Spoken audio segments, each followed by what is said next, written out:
This video demonstrates the procedure for needle decompression, the treatment for a tension pneumothorax.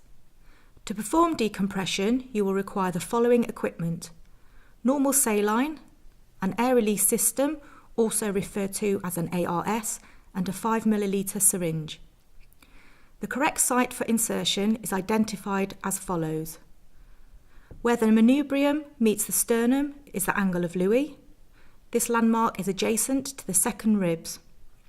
Follow the second rib on the affected side to the midclavicular line and identify the second intercostal space below it. Correct insertion is over the top of the third rib into the second intercostal space.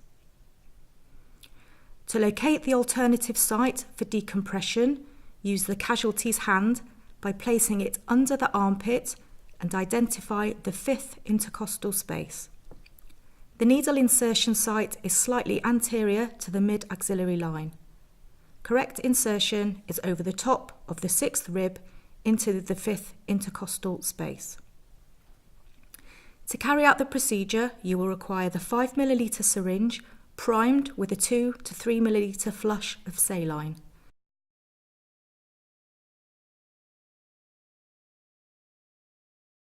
Connect the syringe to the ARS. Hold the ARS in a pen-like fashion and support the hand on the chest. Insert the ARS at a 90-degree angle to the chest, advancing it until the needle's bevel has penetrated the skin.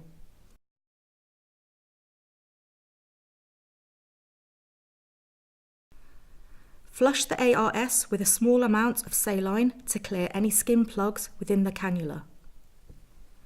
Whilst applying traction to the syringe plunger, advance the ARS until air bubbles can be seen through the remaining fluid in the syringe.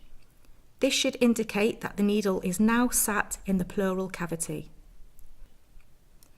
At this point, advance only the ARS sheath over the needle until the orange hub is flush to the skin.